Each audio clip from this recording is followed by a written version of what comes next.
प्रश्न है, वृत्त ए की त्रिज्या बी की त्रिज्या से दुगुनी है और बी की त्रिज्या सी की त्रिज्या से दुगुनी है, तो ए बी सी का क्षेत्रफल का अनुपात है। तो देखो मैंने ए बी और सी लिखे ये।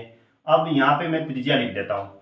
ए की त्रिज्या बी से दुगुनी है, अगर बी की त्रिज्या मान लो, फिर आगे कह रहा है बी की त्रिज्या सी से त्रिज्या से दुगुनी है, तो सी को मैं क्या कर लेता हूँ, 1 ले लेता हूँ इसकी त्रिज्या।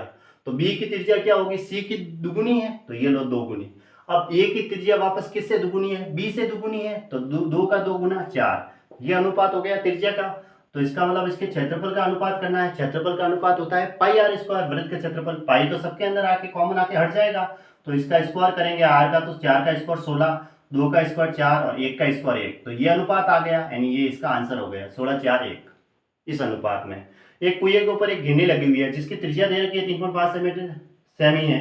गिरनी से पानी के तल की गहराई 132 मीटर है, तो गिरनी के ऊपर एक रस्सी लगी हुई है जिसके एक सिरे से एक बाल्टी बंधी हुई है। इस कुएं से पानी के लिए गिरनी कितनी बार घूमेगी, मतलब ये गिरनी ऐसे होती है, अब यहाँ से ये गिरनी घूमती है और ये इसका ये प्रोसेस रहता है।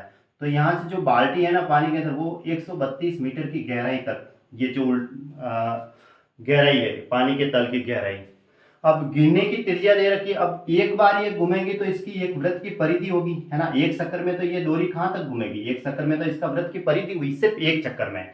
फिर ऐसे ऐसे इतनी दूरी तय करनी है, क्योंकि इस तब बाल्टी ऊपर आएगी। तो हम पहले इसके सर्किल की एक परिधि निकाल देते हैं। तो वृत्त की परिधि क्या होती है, वृत्त की परिधि 2 पाई आर होती है ना। 2 गुणा 22/7 और आर की वैल्यू 3.5 सेंटीमीटर दे रखी है, और ये पॉइंट हटते ही नीचे एक 0 लग गया। अब इसको काट दो, ये 5 बार गया और ये 5 से 2 बार गया और 2 से 2 घट गया, तो कितना आया 22 सेमी आया। अब हमें कितनी बार घूमेगी, तो घूमेगी यानी कि चक्कर ही निकाल देता हूँ, है ना, चक्कर। तो ज़्यादा दूरी कौन सी है, 132 मीटर है, उसको सेंटीमीटर में बदल दो, क्योंकि ये जो वृत्त की परिधि आ रही है वो सेंटीमीटर में आ रही है। तो 1 मीटर में 100 सेंटीमीटर होते हैं, उसके अंदर 22 का भाग देना है ये। अब 2 से 11 से काट दो, 11 दूना 22 और ये 6 बार कटा, तो कितना है 600, तो 600 इसका आंसर हो गया, है ना। ऑप्शन सी सही है, 600 बार घूमेगी।